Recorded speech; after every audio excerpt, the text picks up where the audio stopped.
السلام علیکم ورحمۃ اللہ وبرکاتہ، نحمده ونصلی علی رسولہ الکریم، اما بعد فاعوذ باللہ من الشیطان الرجیم، بسم اللہ الرحمن الرحیم، رب اشرح لی صدری ویسر لی امری واحلل عقدۃ من لسانی یفقهوا قولی۔ اعوذ باللہ من الشیطان الرجیم، مثل الذين ينفقون أموالهم في سبيل الله كمثل حبة أنبتت 7 سنابل في كل سنبلة 100 حبة والله يضاعف لمن يشاء واللہ واسع علیم۔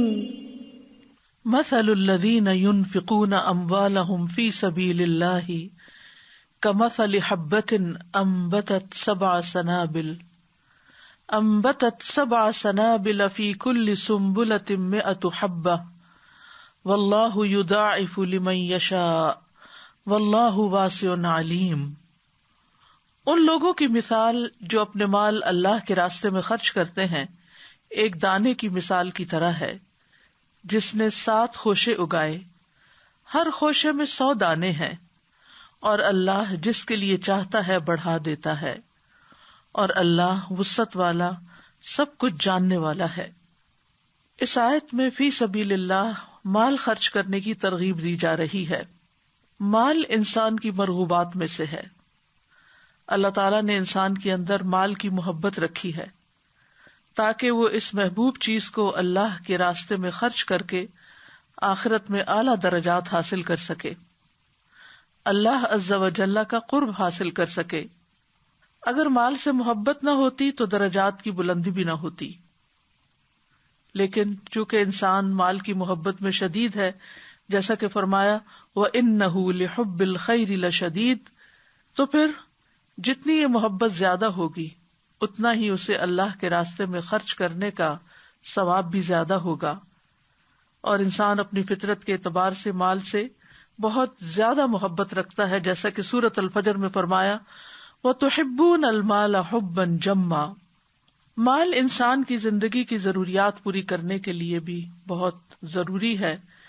جب وہ اس کا کچھ حصہ خرچ کرتا ہے تو گویا دوسرے لفظوں میں وہ اپنی زندگی کی بعض ضروریات کو قربان کر کے، اپنے بعض عیش و عشرت کو ترک کر کے دوسروں کے لیے اس میں سے حصہ نکالتا ہے۔ تو جس درجے کی قربانی کرتا ہے اسی درجے کے بلند مقامات حاصل کرتا ہے، اور یہ ایک طرح سے انسانی خدمت بھی ہے، اور یہ خدمت دراصل عبادت ہی کی ایک شکل ہے۔ انفاق میں بہت کچھ شامل ہے، مال کے علاوہ علم، وقت، جاہ، مہارت وغیرہ وغیرہ، لیکن اس آیت میں خاص طور پر مال خرچ کرنے کی بات کی گئی ہے اور ایک مثال سے بات سمجھائی گئی ہے۔ مثال سے عموماً بات سمجھنا آسان ہو جاتا ہے، تو اللہ تعالیٰ فرماتے ہیں مثل الذین ينفقون اموالهم فی سبیل اللہ، مثال ان لوگوں کی جو اپنے مال اللہ کے راستے میں خرچ کرتے ہیں۔ اللہ کے راستے میں خرچ کرنے کا معنی کیا ہے؟ نمبر 1 جہاد میں خرچ کرتے ہیں، نمبر 2 نیکی کے کاموں میں خرچ کرتے ہیں۔ تو ان کی مثال کمثل حبۃ انبتت 7 سنابل، ایک دانے کی طرح ہے جو 7 بالیاں اگائے، یعنی جب ایک بیج بویا جاتا ہے تو اس سے ایک سٹیم نکلتا ہے، اس کے آگے پھر 7 شاخیں ہو جاتی ہیں، اور پھر ہر شاخ پر 100 دانے لگتے ہیں، تو گویا ایک دانہ 700 دانوں میں تبدیل ہو جاتا ہے، یعنی ایک وہ دیتا ہے اور 700 کسان حاصل کرتا ہے۔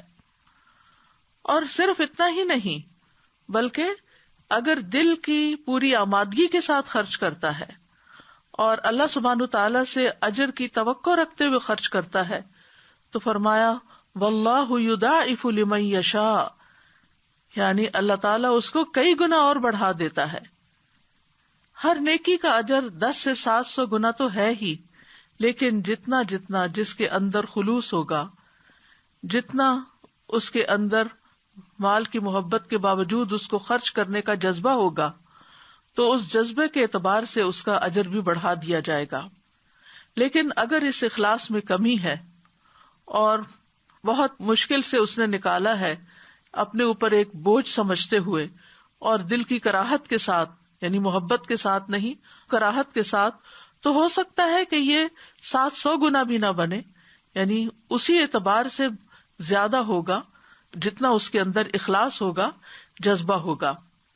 جہاں تک 10 سے 700 گنا تک کا تعلق ہے تو اس کی وضاحت ایک حدیث سے بھی ہوتی ہے جو صحیح مسلم میں آتی ہے۔ ابو ہریرہ رضی اللہ عنہ سے روایت ہے، وہ کہتے ہیں کہ رسول اللہ صلی اللہ علیہ وسلم نے فرمایا، جس نے کسی نیکی کا ارادہ کیا پھر اس پر عمل نہیں کیا، اس کے لیے ایک نیکی لکھ دی جاتی ہے، اور جس نے کسی نیکی کا ارادہ کر کے اس پر عمل بھی کر لیا، اس کے لیے 10 سے 700 گنا تک نیکیاں لکھی جاتی ہیں۔ واللہ واسع، اور اللہ بہت وسعت والا ہے، اپنی تمام صفات میں وسعت والا ہے، اپنی رحمت، اپنی قدرت، اپنی مغفرت میں وہ بہت برتر اور بہت اعلیٰ ہے۔ علیم، بہت علم والا ہے، خوب جاننے والا ہے، یعنی اس کا علم بھی ہر چیز کو گھیرے ہوئے ہے، لہذا وہ دیکھتا ہے کہ کس نے کس جذبے کے ساتھ مال خرچ کیا، تو اسی اعتبار سے اس کا فضل اس پر زیادہ ہو جاتا ہے۔ اس لیے یہ 2 صفات ایک جگہ پر آئی ہیں۔ تو یہاں چونکہ مال کا ذکر کیا گیا ہے، تو مال ہر وہ چیز ہوتی ہے جو انسان کی ملکیت میں ہو، خواہ وہ کوئی حصی چیز ہو جس کی کوئی قیمت ہو، یا نفع والی چیز ہو جیسے مانوی چیزیں، کوئی ہنر وغیرہ ہو۔ حصی چیزوں میں جیسے درہم و دینار ہیں، روپیہ پیسہ ہے، ڈالرز ہیں، گاڑی ہے، گھر ہے، اور اسی طرح جو منافع حاصل ہوتے ہیں وہ تمام چیزیں اس میں شامل ہو جاتی ہیں۔ اور فی سبیل اللہ میں 2 چیزوں کا ہونا ضروری ہے، ایک یہ کہ وہ اللہ کے لیے خالص ہو، اور دوسرے یہ کہ وہ اللہ سبحانہ تعالیٰ کی شریعت کے مطابق ہو، اس کی پیروی میں ہو۔ اگر ان 2 شرائط کے ساتھ انسان مال خرچ کرے گا تو اس کو اللہ سبحانہ تعالیٰ کی طرف سے بہترین اجر ملے گا جس کا انسان شمار بھی نہیں کر سکتا۔ اور خاص طور پر جب انسان اللہ کے راستے میں خرچ کرتا ہے خالصتاً اللہ کی رضا کے لیے، کوئی دکھاوا نہیں، کوئی ریاکاری نہیں، کوئی شہرت کا شوق نہیں، کوئی لوگوں کے اندر مشہور ہونے کا جذبہ نہیں، اور پھر یہ کہ طریقہ بھی درست ہو، تو پھر اللہ سبحانہ تعالیٰ ایسے خرچ کرنے کو اپنے ذمہ قرض کے طور پر لیتا ہے۔ اسی لیے سورۃ البقرہ میں ہی اللہ تعالیٰ فرماتے ہیں، من ذا الذی یقرض اللہ قرضا حسنا فیضاعفہ لہ اضعافا کثیرہ واللہ یقبض ویبسط والیہ ترجعون۔ کون ہے وہ جو اللہ کو قرض دے، اچھا قرض یعنی خوبصورتی کے ساتھ دے اور اچھی چیز دے، پس وہ اسے اس کے لیے بہت زیادہ گنا بڑھا دے، اور اللہ بند کرتا ہے اور کھولتا ہے اور تم اسی کی طرف لوٹائے جاؤ گے۔ یعنی اللہ سبحانہ تعالیٰ ایسے صدقے کو اتنی عزت دیتا ہے کہ وہ اس کو اپنے ذمے قرض کے طور پر لیتا ہے، کیونکہ قرض ایسی چیز ہوتی ہے جس کا لوٹانا لازم ہوتا ہے، یعنی اللہ سبحانہ تعالیٰ پھر اس کا بہترین اجر اس کو کئی گنا زیادہ دے گا۔ فَيُضَاعِفَهُ لَهُ أَضْعَافًا كَثِيرًا، وہ اس کو اس کے لیے بہت زیادہ گنا بڑھا دے گا۔ جہاں تک مال خرچ کرنے کا تعلق ہے تو قرآن مجید کی متعدد آیات سے پتہ چلتا ہے کہ اللہ سبحانہ تعالیٰ بندوں کو اس پر ابھارتے ہیں اور خرچ کرنے کا شوق دلاتے ہیں۔ سورۃ ابراہیم میں اللہ تعالیٰ فرماتے ہیں، قُل لِعِبَادِيَ الَّذِينَ آمَنُوا يُقِيمُوا الصَّلَاةَ وَيُنْفِقُوا مِمَّا رَزَقْنَاهُمْ سِرًّا وَعَلَانِيَةً مِّن قَبْلِ أَن يَأْتِيَ يَوْمٌ لَا بَيْعٌ فِيهِ وَلَا خِلَالٌ۔ میرے بندوں سے جو ایمان لائے ہیں کہہ دیجئے کہ وہ نماز قائم کریں اور اس میں سے جو ہم نے انہیں دیا ہے پوشیدہ اور ظاہر خرچ کریں، اس سے پہلے کہ وہ دن آ جائے جس میں نہ کوئی خرید و فروخت ہوگی اور نہ کوئی دوستی کام آئے گی۔ پھر اسی طرح اللہ ہی کے دیے ہوئے مال میں سے خرچ کرنا دراصل اللہ سبحانہ تعالیٰ کے ساتھ تجارت کرنا ہے، جس کا کئی گنا منافع زیادہ ملے گا. اسی لیے اللہ تعالیٰ سورۃ التوبہ میں فرماتے ہیں ان اللہ اشترى من المؤمنین انفسهم واموالهم بان لهم الجنہ، بے شک اللہ نے مومنوں سے ان کی جانیں اور ان کے مال خرید لیے ہیں، یعنی مالوں کا سودا کر لیا، مال لے لیے ہیں. یعنی وہ مال جو ہم صدقے میں دیتے ہیں، فی سبیل اللہ دیتے ہیں، دین کی کاز کے لیے دیتے ہیں، اللہ سبحانہ تعالیٰ ان کو تجارت سے تشبیہ دیتے ہیں، اس کے بدلے کہ یقیناً ان کے لیے جنت ہے. یعنی وہ مال جو اللہ کی راہ میں خرچ کیے جاتے ہیں اس کے بدلے میں انسان کے لیے جنت کا وعدہ ہے. پھر یہ کہ خرچ کرنے سے اللہ کا قرب اور اس کی رحمت ملتی ہے. سورۃ التوبہ میں ہی فرمایا وَمِنَ الْأَعْرَابِ مَن يُؤْمِنُ بِاللَّهِ وَالْيَوْمِ الْآخِرِ وَيَتَّخِذُ مَا يُنْفِقُ قُرُبَاتٍ عِندَ اللَّهِ وَصَلَوَاتِ الرَّسُولِ أَلَا إِنَّهَا قُرْبَةٌ لَهُمْ سَيُدْخِلُهُمُ اللَّهُ فِي رَحْمَتِهِ إِنَّ اللَّهَ غَفُورٌ رَحِيمٌ. اور بدویوں میں سے کچھ وہ ہیں جو اللہ اور یوم آخرت پر ایمان رکھتے ہیں اور جو کچھ خرچ کرتے ہیں اسے اللہ کے ہاں قربتوں اور رسول کی دعاؤں کا ذریعہ سمجھتے ہیں. سن لو بے شک وہ ان کے لیے قرب کا ذریعہ ہیں. یعنی اللہ تعالیٰ یقین دہانی کراتے ہیں کہ ایسا مال جو انسان اللہ کا قرب پانے کے لیے خرچ کرتا ہے تو جواب میں بدلے میں یقیناً اسے اللہ کا قرب حاصل ہوتا ہے. ان قریب اللہ انہیں اپنی رحمت میں داخل کرے گا، یعنی آخرت میں جنت کا وعدہ بھی ہے. بے شک اللہ بے حد بخشنے والا نہایت رحم فرمانے والا ہے. پھر اسی طرح دنیا میں بھی اور پھر آخرت میں بھی مال کا خرچ کرنا خوف اور غم سے نجات کا ذریعہ ہے. سورۃ البقرہ میں اللہ تعالیٰ فرماتے ہیں الذین ينفقون اموالهم باللیل والنہار سرا وعلانیۃ فلہم اجرہم عند ربہم ولا خوف علیہم ولا ہم یحزنون. وہ لوگ جو اپنے مال رات اور دن چھپے اور کھلے خرچ کرتے ہیں، یعنی رات کو بھی اور دن کو بھی، جب ضرورت پڑے اور ضرورت نہ بھی ہو تو خود ضرورت مندوں کو ڈھونڈتے ہیں اور ان پر احسان نہیں کرتے بلکہ اپنے آپ پر ہی احسان کرتے ہوئے اللہ کے راستے میں خرچ کرتے ہیں.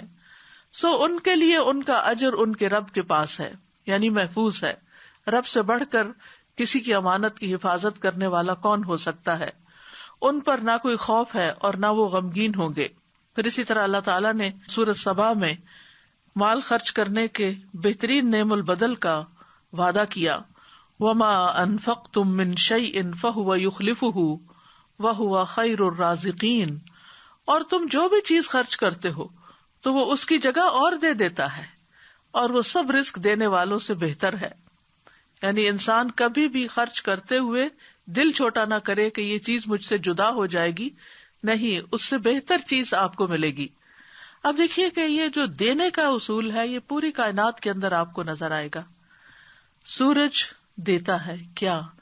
دھوپ، روشنی، گرمی. چاند دیتا ہے روشنی. پھر اسی طرح درخت دیتے ہیں یا آکسیجن یا پھل پھول. پھر اسی طرح بادل دیتے ہیں، سمندر اپنا پانی لینے دیتا ہے، ہوائیں بادلوں کو اٹھا کر ایک جگہ سے دوسری جگہ لے جاتی ہیں فائدہ پہنچانے کے لیے. تو یہ جو دینے کا اصول ہے یہ ساری کائنات کے اندر ہے اور جو بھی دیتا ہے وہ اس سے بہتر پاتا ہے. اور اس طرح انسان نہ صرف یہ کہ دنیا میں یعنی اپنی زندگی میں بلکہ مرنے کے بعد بھی اس کا فائدہ دوسروں کو پہنچاتا رہتا ہے. تو دینے والے لوگ اللہ کے محبوب ہوتے ہیں اور اللہ سبحانہ تعالیٰ ان سے اچھے بدلے کا وعدہ کرتا ہے اور اللہ کے راستے میں خرچ کرنے پر انسان کو پورا پورا واپس بھی مل جاتا ہے. تو اگر انسان کائنات کے ساتھ ہم آہنگی اختیار نہیں کرتا یعنی دینے والا نہیں بنتا تو پھر محروم رہ جاتا ہے، پھر پریشانیاں اس کو گھیر لیتی ہیں. جو دوسروں کے دکھ درد میں کام آتا ہے اللہ سبحانہ تعالیٰ اس کو بھی اسی طرح تکلیفوں اور دکھوں اور دردوں سے نجات عطا کرتے ہیں.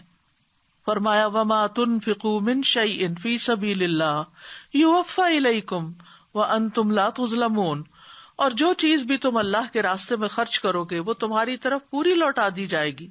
یعنی اللہ تعالیٰ کو تو اس کی ضرورت نہیں ہے، وہ تو اپنے پاس نہیں رکھے گا، اور آپ دیکھیے کہ جس پر یہ یقین ہو کہ وہ ہماری امانت واپس کرے گا اور لازماً واپس کرے گا، تو اس کو آپ خوشی سے دیتے ہیں، خوشی سے اس کے پاس رکھواتے ہیں. یہ جو ہم خرچ کر رہے ہوتے ہیں یہ ہمارے ہاتھ سے ضائع نہیں ہو رہا ہوتا، یہ ہمارے اپنے ہی لیے کہیں اور جمع ہو رہا ہوتا ہے. ایک وہ مال ہوتا ہے جسے ہم دنیا کے بینک میں جمع کراتے ہیں، اور ایک وہ ہوتا ہے جس کو ہم آخرت بینک میں یا اللہ کے پاس جمع کرواتے ہیں. دنیا میں بہت دفعہ ایسا بھی ہوتا ہے کہ جمع کروانے کے بعد نکالنے کی مہلت ہی نہیں آتی کہ انسان اس دنیا سے ہی چل بستا ہے، لیکن اللہ کے پاس تو ہم سب کو واپس جانا ہے. انا للہ و انا الیہ راجعون، بے شک ہم اللہ ہی کے لیے ہیں اور اسی کی طرف واپس جانے والے ہیں. تو جو کچھ اپنی زندگی میں ہم آگے بھیجتے رہیں گے وہ وہاں پورا پورا، نہ صرف یہ کہ جو بھیجا وہ، بلکہ اس کو 10 گنا سے 700 گنا اور اس سے بھی زیادہ، کئی گنا زیادہ اخلاص کے مطابق اللہ سبحانہ وتعالی بندوں کو واپس کرے گا. اور اس کے ساتھ ساتھ نہ صرف یہ کہ اجر ملے گا بلکہ اس کے علاوہ عذاب علیم سے نجات بھی ملے گی. اللہ تعالیٰ فرماتے ہیں یا ایھا الذین آمنوا هل ادلکم علی تجارۃ تنجیکم من عذاب علیم تؤمنون باللہ ورسولہ وتجاہدون فی سبیل اللہ باموالکم وانفسکم ذالکم خیر لکم ان کنتم تعلمون.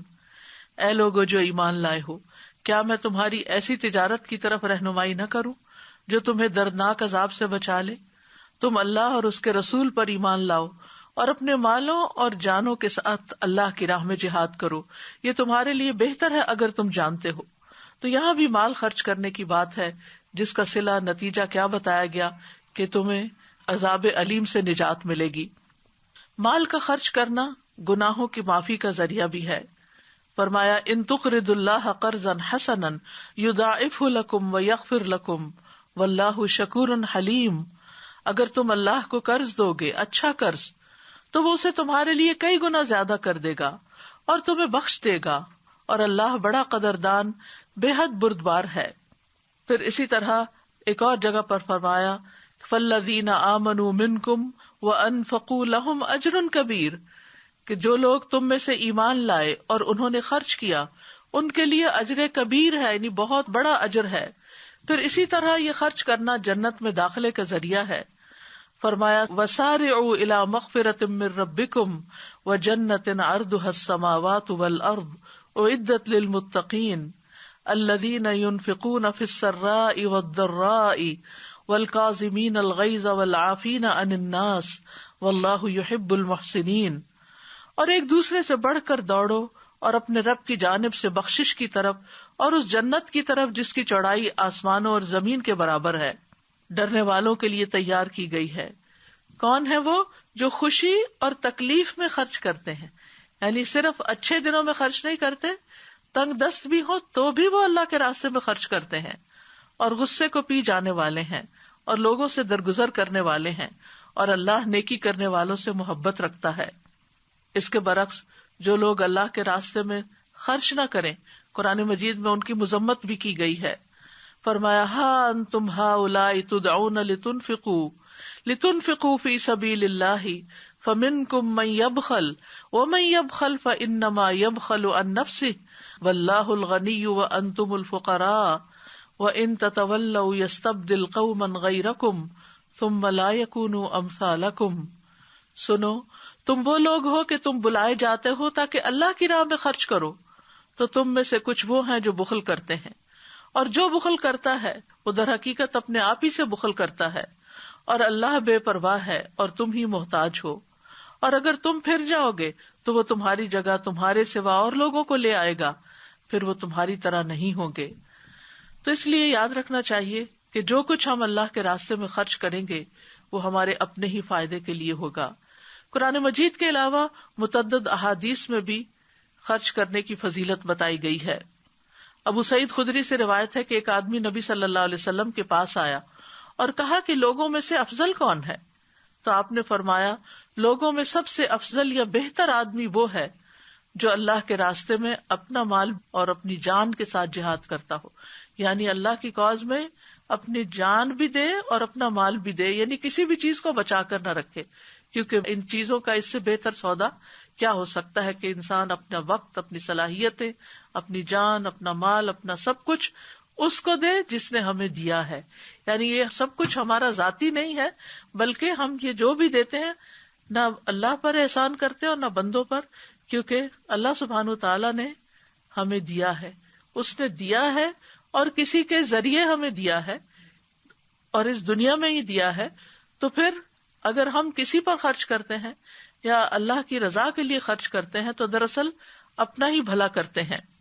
پھر اسی طرح اللہ تعالیٰ خرچ کرنے والوں پر کس طرح خرچ کرتے ہیں اس کی وضاحت ایک حدیث سے یوں ہوتی ہے کہ رسول اللہ صلی اللہ علیہ وسلم نے فرمایا، بے شک اللہ نے مجھ سے فرمایا خرچ کرو، تم پر خرچ کیا جائے گا.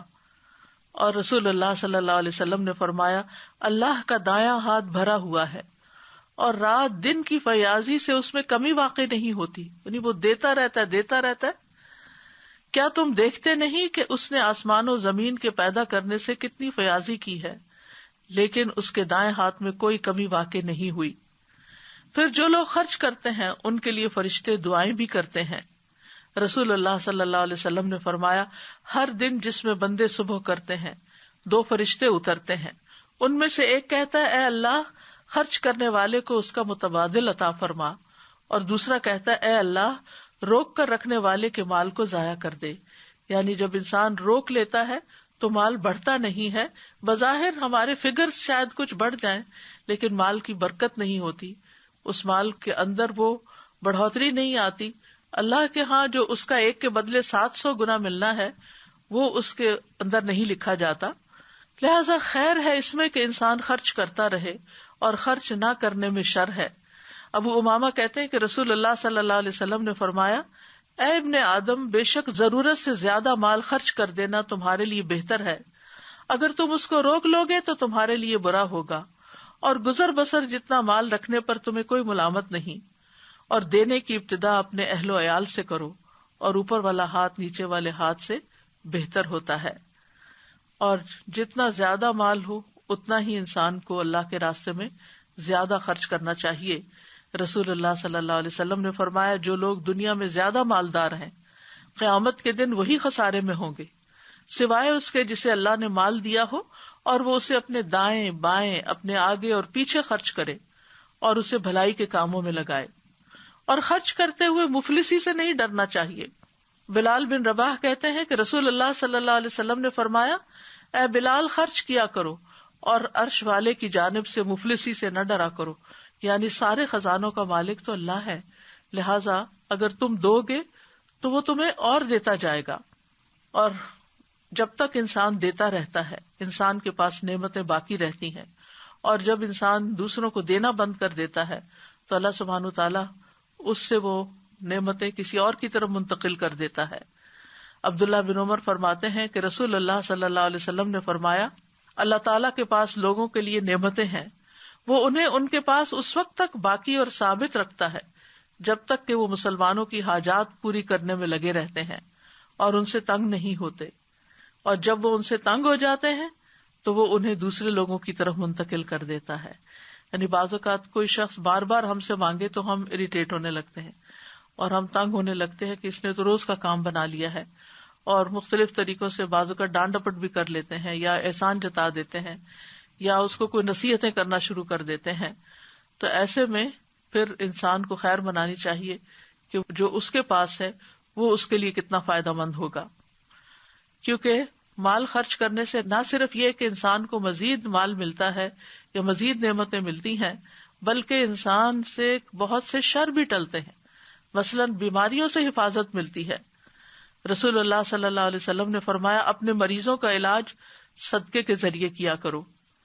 ابن شقیق کہتے ہیں کہ میں نے عبداللہ بن مبارک کو اس وقت کہتے ہوئے سنا جب ان کے پاس ایک آدمی آیا اور اس نے ان سے اپنے گھٹنے میں نکلنے والے ایک زخم کے بارے میں پوچھا کہ اس زخم کو 7 سال ہو چکے ہیں اور بہت سے علاج بھی کروائے ہیں، طبیبوں سے بھی پوچھا ہے لیکن اسے کوئی فائدہ نہیں ہوا. تو عبداللہ بن مبارک نے کہا، جاؤ ایسی جگہ جا کر کنواں کھدواؤ جہاں پانی کی ضرورت ہو. مجھے امید ہے کہ جب وہاں سے چشمہ پھوٹے گا تو تمہارا یہ خون رسنا بند ہو جائے گا. جب اس شخص نے ایسا کیا تو وہ صحت یاب ہو گیا. اسی طرح بہت سی مشکلات سے نجات ملتی ہے۔ حارث اشعری کہتے ہیں کہ اللہ کے نبی صلی اللہ علیہ وسلم نے فرمایا، بے شک اللہ عز و جل نے یحییٰ بن زکریا علیہ السلام کو 5 باتوں کے متعلق حکم دیا کہ ان پر خود بھی عمل کریں اور بنی اسرائیل کو بھی ان پر عمل کرنے کے لیے کہیں۔ ان میں سے ایک یہ ہے کہ میں تمہیں صدقہ کرنے کا حکم دیتا ہوں، کیونکہ اس کی مثال جسے دشمن نے قید کر کے اس کے ہاتھ گردن سے باندھ دیے ہوں اور پھر اسے قتل کرنے کے لیے لے چلے، اور وہ ان سے کہیں کہ کیا تم میری جان کا فدیہ وصول کرنے کے لیے تیار ہو؟ پھر وہ تھوڑے اور زیادہ کے ذریعے جس طرح بھی بن پڑے اپنی جان کا فدیہ پیش کرنے لگے، یہاں تک کہ اپنے آپ کو چھڑا لے۔ یعنی انسان بڑی سے بڑی مشکل میں گر جائے، اس کی جان کو بھی خطرہ لاحق ہو جائے، تو صدقے سے ان بیماریوں اور ان مصیبتوں کا بھی علاج کیا جا سکتا ہے۔ پھر قیامت کے دن باعث ذخیرہ ہوگا اور ایک کے بدلے میں 700 گنا اجر ملے گا۔ نبی صلی اللہ علیہ وسلم نے فرمایا، جس نے اللہ کی راہ میں کوئی چیز خرچ کی اس کے لیے 700 گنا لکھا جاتا ہے۔ ابو مسعود کہتے ہیں کہ ایک آدمی نے اللہ کے راستے میں ایک اونٹنی صدقہ کی جس کی ناک میں نکیل بھی پڑی ہوئی تھی، تو رسول اللہ صلی اللہ علیہ وسلم نے فرمایا، قیامت کے دن یہ 700 اونٹنیاں لے کر آئے گا جن کی ناک میں نکیل پڑی ہوگی، یعنی اس کا انٹینجیبل بدلہ اس کو وہاں دیا جائے گا۔ پھر اسی طرح یہ ہے کہ گناہوں کی معافی ملتی ہے، گناہ دھل جاتے ہیں۔ جابر کہتے ہیں کہ نبی صلی اللہ علیہ وسلم سے انہوں نے سنا، وہ کعب بن عجرہ سے فرما رہے تھے، اے کعب، صدقہ گناہوں کو اس طرح مٹاتا ہے جیسے پانی آگ کو مٹا دیتا ہے۔ سفیان ثوری جب اپنے دروازے پر کسی سائل کو دیکھتے تو ان کا سینہ کھل جاتا، وہ خوش ہو جاتے اور وہ کہتے، اس آدمی کو مرحبا، ویلکم، جو میرے گناہ دھونے کے لیے آیا ہے، یعنی مجھ سے لینے کے لیے آیا ہے، خوش ہو کر اس کو دیتے۔ اب سوال یہ پیدا ہوتا ہے کہ خرچ کہاں کیا جائے؟ سب سے پہلے تو یہ کہ انسان ضرورت مند انسانوں پر خرچ کرے، اور خرچ کرنے کی ترتیب کچھ یوں ہے۔ آپ نے فرمایا کہ جب تم میں سے کوئی فقیر ہو جائے تو اسے چاہیے کہ اپنے نفس سے شروع کرے، پہلے اپنے اوپر خرچ کرے، پھر کچھ بچ جائے تو اپنے اہل و عیال پر خرچ کرے، اس میں سے بھی بچ جائے تو اپنے عزیز و اقارب پر خرچ کرے، اس میں سے بھی بچ جائے تو پھر ادھر ادھر خرچ کرے۔ قرآن مجید سے بھی یہ بات ہمیں کچھ یوں پتہ چلتی ہے، یسألونک ماذا ينفقون قل ما انفقتم من خیر فللوالدین والاقربین والیتامى والمساکین وابن السبیل وما تفعلوا من خیر فإن اللہ بہ علیم۔ وہ آپ سے پوچھتے ہیں کیا چیز خرچ کریں، کہہ دو تم خیر میں سے جو بھی خرچ کرو سو وہ ماں باپ اور زیادہ قرابت والوں اور یتیموں اور مسکینوں اور مسافر کے لیے ہے، اور تم نیکی میں سے جو کچھ بھی خرچ کرو گے تو بے شک اللہ اسے خوب جاننے والا ہے۔ ابو قلابہ نے عیال سے شروع کیا، پھر ابو قلابہ نے کہا، اس سے بڑھ کر کس آدمی کا اجر ہوگا جو اپنے چھوٹے بچوں پر ان کی عزت و آبرو بچانے کے لیے خرچ کرتا ہے، یا اللہ ان کو اس کے سبب سے نفع دیتا ہے اور ان کو بے پرواہ کر دیتا ہے۔ پھر اسی طرح یہ ہے کہ ایک اور جگہ پر بھی آتا ہے کہ نبی صلی اللہ علیہ وسلم نے فرمایا، اے لوگو، اللہ سے اس کے دیے ہوئے مال کے بدلے اپنے نفسوں کو خرید لو۔ اگر تم میں سے کوئی بخل کر کے اپنا مال لوگوں کو نہ دے تو وہ اپنے آپ سے شروع کرے، اپنی ضروریات پر خرچ کرے، خود پر صدقہ کرے، اللہ کے دیے ہوئے میں سے کھائے اور پہنے۔ پھر اسی طرح اپنے اہل و عیال پر خرچ کرنا بھی فی سبیل اللہ شمار ہوتا ہے۔ کعب بن عجرہ کہتے ہیں کہ نبی صلی اللہ علیہ وسلم کے پاس سے ایک شخص گزرا تو رسول اللہ صلی اللہ علیہ وسلم کے صحابہ نے اسے بہت قوی اور چست پایا۔ انہوں نے عرض کیا، اللہ کے رسول، اگر یہ شخص اللہ کے راستے میں ہوتا، یعنی جہاد کرتا تو بہتر تھا۔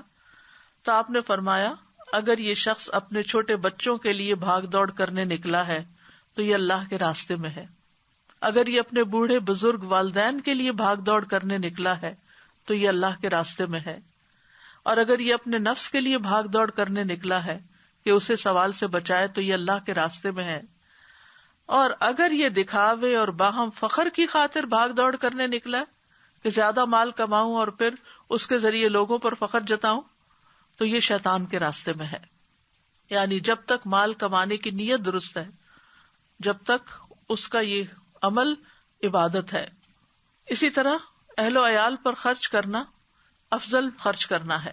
رسول اللہ صلی اللہ علیہ وسلم نے فرمایا، افضل دینار جو آدمی خرچ کرتا ہے وہ ہے جو اپنے اہل و عیال پر خرچ کرتا ہے، اور وہ دینار جس کو اللہ کے راستے میں اپنے جانور پر خرچ کرتا ہے، اور وہ جو اپنے ساتھیوں پر اللہ کے راستے میں خرچ کرتا ہے۔ پھر اسی طرح ہم دیکھتے ہیں کہ بہنوں اور بیٹیوں پر خرچ کرنا بھی ثواب کا باعث ہے۔ نبی صلی اللہ علیہ وسلم نے فرمایا، جو شخص اپنی 2 بیٹیوں یا 2 بہنوں یا قریبی رشتہ دار عورتوں پر ثواب کی نیت سے اس وقت تک خرچ کرتا رہے یہاں تک کہ اللہ عز و جل ان دونوں کو اپنے فضل سے مالدار کر دے، یا وہ ان کی کفایت کرتا رہے، تو وہ دونوں اس کے لیے جہنم کی آگ سے رکاوٹ بن جائیں گی۔ یعنی اگر رشتہ داروں کو آپ دیتے ہیں، بہن بھائیوں پہ خرچ کرتے ہیں، عام طور پر لوگ باہر دینے کو پسند کرتے ہیں، لیکن بہن بھائی اگر ضرورت مند ہو تو ان پر خرچ نہیں کرنا چاہتے کہ کہیں یہ ہمارے برابر کے نہ ہو جائیں یا پھر ہم سے آگے نہ بڑھ جائیں۔ ایک خاموش مقابلہ رہتا ہے ایسے رشتوں میں۔ تو اس کے لیے یہ ہے کہ اگر بہن بھائی ضرورت مند ہے تو پہلے ان کا حق ہے کہ ان پر خرچ کیا جائے۔ پھر اسی طرح رشتہ داروں پہ خرچ کرنے کے بارے میں آپ نے فرمایا کہ جو شخص صلہ رحمی کے لیے جتنا عطیہ دیتا ہے اللہ اس کے مال میں اتنا ہی اضافہ کرتا ہے۔ یعنی جو شخص چاہے کہ اس کے رزق میں برکت ہو اور اس کی عمر میں برکت ہو تو اسے چاہیے کہ وہ اپنے رشتہ داروں کے ساتھ صلہ رحمی کرے، جیسے کہ ایک اور حدیث میں آتا ہے۔ آپ نے یہ بھی فرمایا کہ بے شک سب سے افضل صدقہ وہ ہے جو اپنے اس رشتہ دار پر کیا جائے جو پوشیدہ دشمنی رکھنے کی بنا پر تم سے اعراض کرے، یعنی جو تم سے بات بھی نہ کرنا چاہے، تمہارا کوئی حق بھی نہ دے، تو اس پہ خرچ کرنا زیادہ افضل ہے۔ اسی طرح مسکین، یتیم اور مسافر کو پھر کھانا کھلانا، پانی پلانا، یہ بھی بہترین صدقات میں شامل ہے۔ پھر پودے لگانا، اپنے مال سے پودے خرید کر لگانا جو ہے صدقہ جاریہ کے کاموں میں سے ہے۔ پھر کسی کی ضرورت پوری کرنا، کسی کا قرض ادا کر دینا، حج اور عمرہ میں خرچ کرنا، خود اپنے لیے یا دوسروں کے لیے، یعنی اگر کوئی حج پہ جا رہا ہو یا عمرے پہ جا رہا ہو، اور خاص طور پر اگر کوئی ضرورت مند ہو تو اس پہ خرچ کرنا۔ پھر مسجد بنوانا، جس نے اللہ کے لیے کبوتر کے گھونسلے کے برابر یا اس سے بھی چھوٹی مسجد بنائی، اللہ اس کے لیے جنت میں گھر بنائیں گے۔ اب سوال یہ پیدا ہوتا ہے کہ اتنی چھوٹی مسجد تو ہوتی نہیں، لیکن مسجد میں اگر اتنی سی جگہ، چھوٹے گھونسلے جتنی جگہ بھی اس نے اپنے مال سے کچھ اس میں حصہ ڈالا، اس کو بنانے میں ایک بلب بھی لگوا دیا، لائٹ کا انتظام کر دیا، پانی کا ایک گلاس ہی وہاں رکھ دیا تاکہ نمازی اس سے فائدہ اٹھائیں۔ پھر اسی طرح مسجد میں مصحف رکھنا، یہ بھی صدقہ جاریہ کے کاموں میں سے ہے۔ رسول اللہ صلی اللہ علیہ وسلم نے فرمایا 7 چیزوں کا ثواب بندے کی موت کے بعد بھی جاری رہتا ہے جب وہ قبر میں ہوتا ہے: جس نے علم سکھایا، نہر بنوائی، کنواں کھدوایا، درخت لگوایا، مسجد بنوائی، کسی کو قرآن کے مصحف کا وارث بنا دیا، یا اولاد چھوڑی جو اس کے مرنے کے بعد اس کے لیے استغفار کرتی ہے۔ تو یہ صدقہ ان میں سے ہے مرنے کے بعد بھی جس کا فائدہ جاری رہتا ہے۔ اسی طرح طالب علموں پہ خرچ کرنا۔ فتاوی حامدیہ میں ابن عابدین ذکر کرتے ہیں کہ جب طالب علم کے حصول کے لیے نکلے تو مسلمانوں پر لازم ہے کہ وہ اسے خرچہ دیں تاکہ علم زیادہ سے زیادہ پھیلے، یہاں تک کہ اگر وہ دینے سے انکار کریں تو ان کو اس طرح مجبور کیا جائے گا جیسے زکوٰۃ کا قرض ادا کرنے والوں کو وہ قرض ادا کرنے پہ مجبور کیا جاتا ہے جب وہ زکوٰۃ ادا کرنے سے انکار کریں۔ یعنی جس طرح زکوٰۃ دینا لازم ہے ایسے ہی طالب علموں پہ خرچ کرنا بھی لازم ہے۔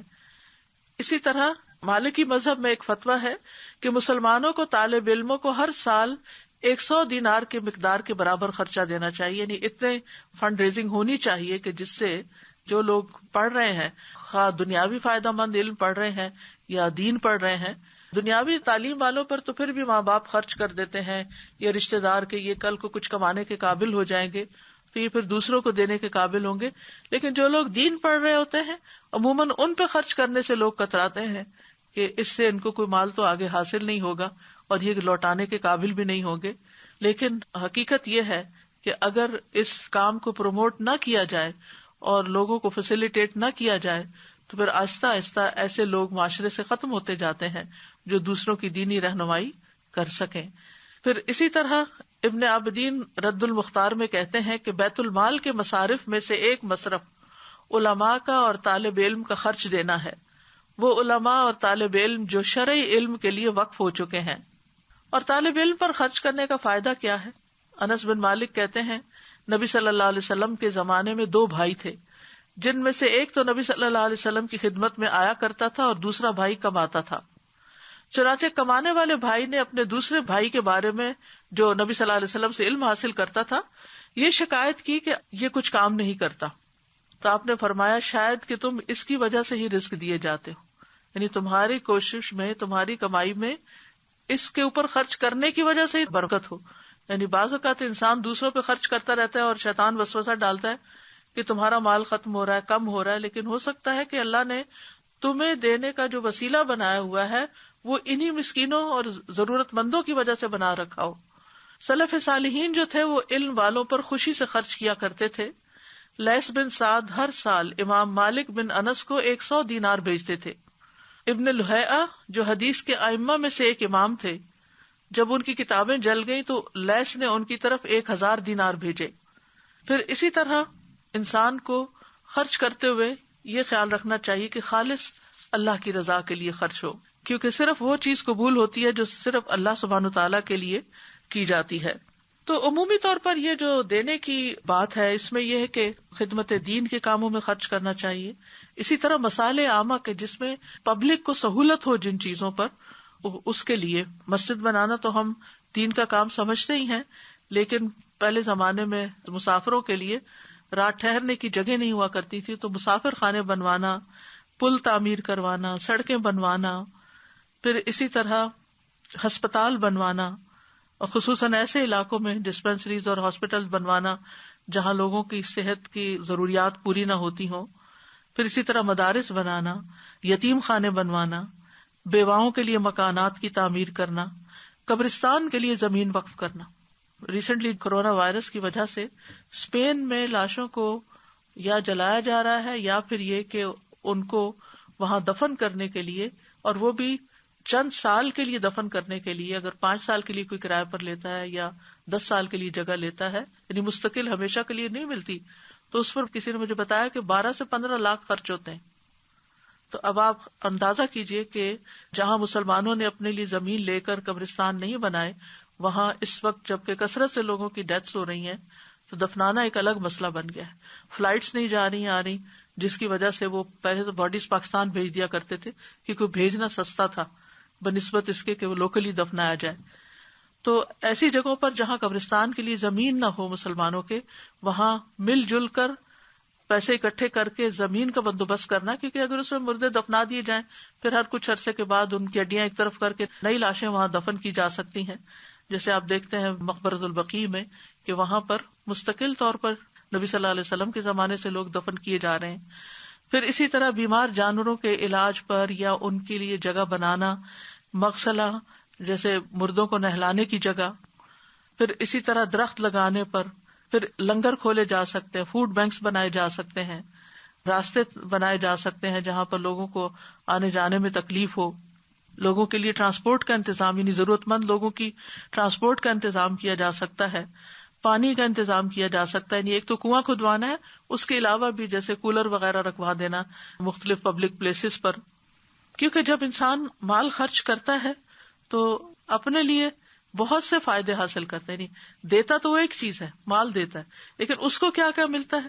سب سے پہلی بات تو یہ کہ شرح صدر ہوتا ہے، دل کھل جاتا ہے، راحت قلب نصیب ہوتی ہے، رزق میں اضافہ ہوتا ہے، جن کو دیتا ہے ان کے ساتھ تعلقات اچھے ہو جاتے ہیں، فقر کا علاج ہے.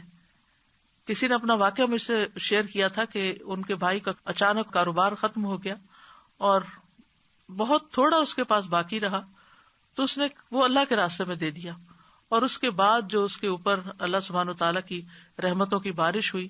کیونکہ بعض اوقات تنگ حالات میں انسان سوچتا ہے کہ میرا کیا بنے گا، یہ تو میں اب اپنے لیے رکھ لوں، لیکن اس میں بھی کیونکہ پیچھے ہم پڑھ چکے ہیں آیت کے تنگی میں اور خوشحالی میں دونوں میں خرچ کرتے ہیں، بالسراء والضراء. پھر اسی طرح یہ ہے کہ بخل کا علاج ہے، تکبر کا علاج ہے صدقہ کرنا، کیونکہ عام طور پر جب انسان کے پاس مال زیادہ ہو جاتا ہے تو دوسروں پر فخر جتانے لگتا ہے. بری موت سے بچانے کا ذریعہ ہے، تعلقات میں باہمی محبت کی نشو نما ہوتی ہے، روٹھے ہوئے رشتوں کو منانے کا ذریعہ ہے، بلاؤں اور مصیبتوں کا علاج بھی ہے اور ان کو آنے سے بھی روکتا ہے، بیماریوں کا علاج ہے، تزکیہ نفس ہوتا ہے، اللہ تعالیٰ کا قرب حاصل ہوتا ہے، اللہ تعالیٰ کی محبت نصیب ہوتی ہے، اللہ تعالیٰ کی طرف سے رحمت آتی ہے. ان رحمت اللہ قریب من المحسنین، اللہ کی رحمت محسنین کے قریب ہے. پھر اسی طرح قبر میں صدقہ بندے کی حفاظت کرتا ہے، عذاب کو آنے سے روکتا ہے. حشر کے میدان میں قیامت کے دن انسان کو قیامت کے ہول سے نجات ملے گی. لہذا انسان کو ہر دم سوچنا چاہیے کہ میں کسی کے فائدے کے لیے نہیں، دراصل اپنے ہی فائدے کے لیے دے رہا ہوں، اور اتنے سارے فائدے حاصل ہوں گے. تزکیہ نفس ہوگا، انسان کے اندر کے وسوسے اور دل کی گھٹن اور تنگی کا علاج ہوگا. اور پھر یہ بھی یاد رکھیے کہ جب انسان اللہ کی رضا کے لیے خرچ کرتا ہے اور اللہ سے اجر کی امید رکھتے ہوئے خرچ کرتا ہے، ریاکاری اور دکھاوے سے بچتا ہے، چھپ چھپ کے خرچ کرتا ہے، حلال کمائی میں سے خرچ کرتا ہے، طیب مال اللہ کے راستے میں خرچ کرتا ہے، اسراف سے بچتے ہوئے خرچ کرتا ہے، خرچ کرنے کے بعد احسان نہیں جتاتا اور اپنی پسندیدہ چیزوں میں سے خرچ کرتا ہے، تو پھر ایسی صورت میں اللہ سبحانہ تعالیٰ اس کے اجر کو کئی گنا بڑھا دیتے ہیں. اور حقیقت یہ ہے کہ انسان کو اپنی زندگی میں ہی اپنے ہاتھ سے دینا چاہیے، کیونکہ جب موت آئے گی تو وہ کیا کہے گا کہ کاش مجھے تھوڑی مہلت اور مل جاتی تو میں صدقہ کرتا اور میں بھی نیک لوگوں میں شامل ہو جاتا. یعنی موت کے وقت انسان کو سب سے زیادہ جو چیز فائدہ مند نظر آئے گی وہ صدقہ کرنا ہے، اور ہمیں گن گن کر رکھنے کی بجائے اللہ کے راستے میں دینا چاہیے.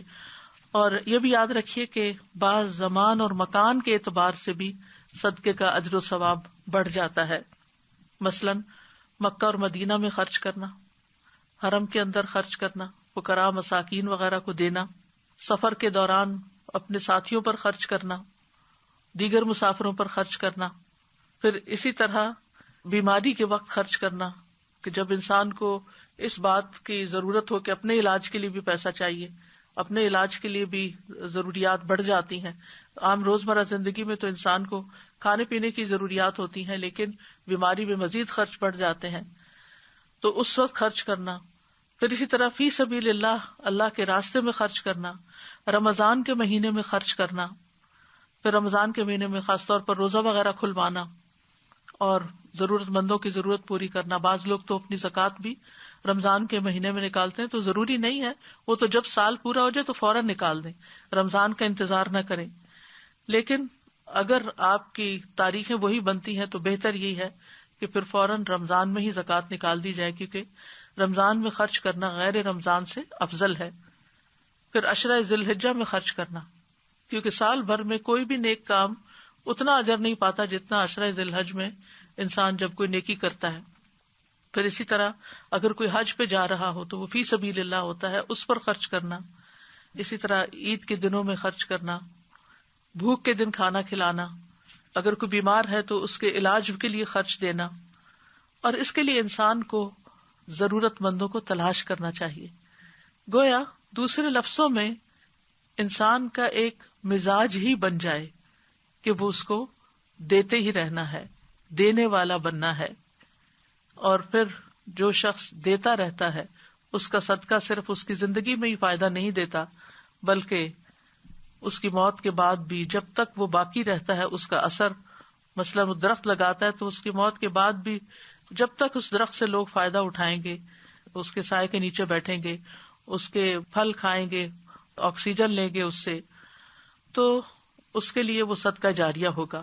تو بنیادی طور پر اس ساری بات کا جو مقصد ہے وہ یہ ہے کہ انسان کو نفع دینے والا بننا چاہیے، فائدہ دینے والا بننا چاہیے. اور یہ نفع رسانی کا جذبہ جو ہے یہ اعلیٰ ترین جذبہ ہے. اور جس آدمی کے اندر یہ جذبہ ہو وہ صرف اتنا نہیں کہ وہ اپنی زندگی میں ہی کچھ کرتا ہے، بلکہ ایسے کام بھی کرتا ہے کہ جو اس کی موت کے بعد بھی انسانوں کو فائدہ دیتے رہتے ہیں. وہ لانگ ٹرم سوچتا ہے اور وہ صرف اپنے لیے نہیں سوچتا، یہ صرف اپنے گھر والوں کے لیے نہیں، اس کا دائرہ وسیع ہوتا ہے. اور پھر یہ اسپرٹ پوری مسلم سوسائٹی کے اندر ہونی چاہیے. اور خاص طور پر اب رمضان کا مہینہ آ رہا ہے، اس میں جتنی مدیں میں نے بتائی ہیں ان میں سے ہر ایک میں تھوڑا تھوڑا خرچ کر سکے تو بہت ہی اچھا ہے موقع کی مناسبت سے. ورنہ یہ ہے کہ الذین ينفقون اموالهم فی سبیل اللہ، وہ لوگ جو اپنے مال اللہ کے راستے میں خرچ کرتے ہیں. یعنی دین کے کاموں میں، دین کے کاز میں. تو اس کے لیے جیسا کہ آپ جانتے ہیں کہ ان دنوں میں مساجد بھی بند ہیں، تو مساجد کی ڈونیشنز کم ہونے کی وجہ سے وہاں کے جو امام ہیں، وہاں کا جو عملہ ہے، وہاں کی جو مینٹیننس ہے، اس کے لیے اخراجات پورے کرنا مشکل ہو رہا ہے. پھر اسی طرح دینی مدارس ہیں، تو خصوصی طور پر ان دنوں میں ان کو بھی یاد رکھنے کی ضرورت ہے. اللہ سبحانہ وتعالیٰ خرچ کرنے والوں کو بے پناہ عطا کرے، اور جن کے دل تنگ ہیں اللہ ان کے دلوں کو کھول دے. وآخر دعوانا ان الحمد للہ رب العالمین. سبحانک اللہم وبحمدک، اشہد ان لا الہ الا انت، استغفرک واتوب الیک. السلام علیکم ورحمۃ اللہ وبرکاتہ.